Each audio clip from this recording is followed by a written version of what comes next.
We are live. Hello, everybody, and welcome to another video from Teen Savvy Coaching Parenting Toolkit.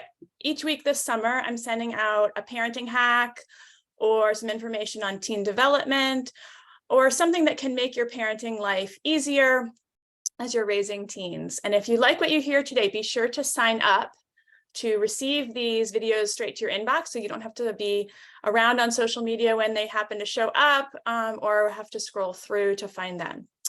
All right, so let me begin by introducing myself. I'm Sam Straub, owner of Teen Savvy Coaching, where I help parents of teens and tweens step into their parenting role with calm and confidence. I offer parent coaching in individual, private packs of 4, and I offer a Teen Savvy Parenting Masterclass, which is filling now. Spaces are limited, and that class kicks off at the end of August, just in time to start your school year on the right note with your teens. So if you've been wondering how you can improve your response to your teens to reduce conflict, reduce chaos, and just increase connection, this is for you.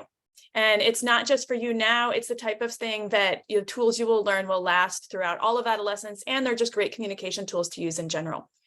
And today is no exception. So today's video, I need to start with a joke in order to explain it. So here goes. A little girl says to her mom, little girl, like 5, maybe even younger, "Mommy, where did I come from?" And the mom has not had the birds and the bees talk with the little girl. And so she hems and haws and it's like, okay, I wasn't expecting this now. I didn't realize we were going to have this conversation. So she goes through the whole, well, when two people love each other very much, and does the birds and the bees conversation. And the little girl has a very puzzled look on her face when the conversation is over. And she says, because there's a new boy in class and he's from Detroit.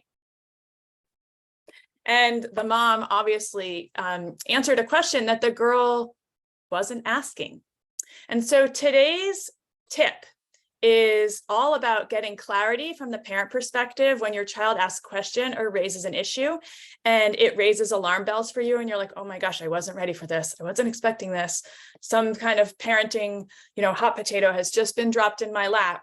And this can be as minor as like your kid says, "Mom, where do we keep the WD-40? And you're thinking, why do you need WD-40? What are you up to? You're not a tinkerer. Some disaster could ensue.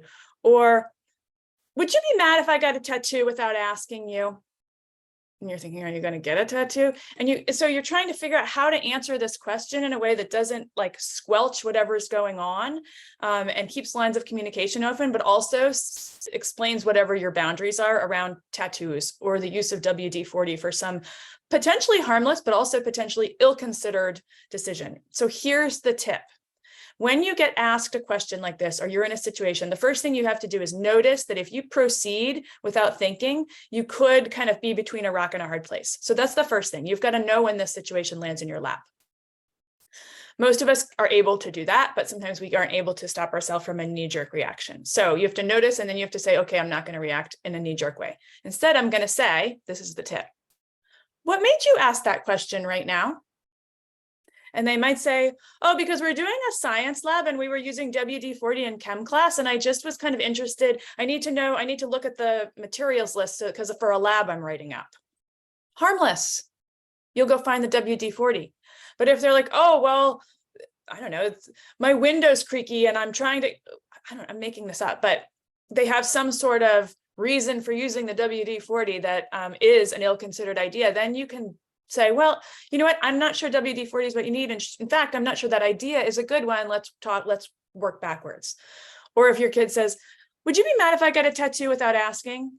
You could say, yeah, I'd be really mad, or no, I'd be okay with it. But maybe you're not totally sure where you land on that. Or you could say, what made you ask that right now? And maybe your child says, because my best friend actually just got a tattoo without asking her parents, and I'm just wondering how that would go over in our household. In which case you could say, well, how do you feel about that? Are you cool with that? Would you ever do that? It could lead to dialogue. But it's evocative. It evokes more information from your kid. And so usually I give tips that are for parenting teens, but this one actually works for every age, because that mom in the "Mommy, where did I come from" joke should have said, honey, what made you ask that right now? And then the kid would have said, because there's this new boy from Detroit.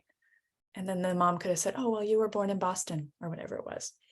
Here's Boston on a map, because that's all the kid wanted to know, just something about geography. All right, so that's my tip. It is a get out of jail free. It cures a myriad of ills, and it stops you from stepping forward into a pile of you know what. And it keeps lines of communication open and can often prevent something from escalating that your child might find harmless. You know, the child might have asked the question in a harmless way. And this also works when your child is asking a question in a provocative way too, and pretending they're not being provocative, right? Because you can just say without snark back, what made you ask that? Because then that throws they have to admit, well, I was just trying to provoke you back at them. If you use this, DM me, let me know how it goes. You can drop me a note in the comments. You can email me at sam@teensavvycoaching.com. And you can reach me in any of those ways if you have any questions about anything else, teen savvy, parent coaching, or raising teens in general. All right, friends, hope you are having an awesome summer. Here's to August, which I call the month of mixed emotions. Yay, it's back to school time. And oh my gosh, it's back to school time all at once. So good luck to everyone, and I will talk to you next week.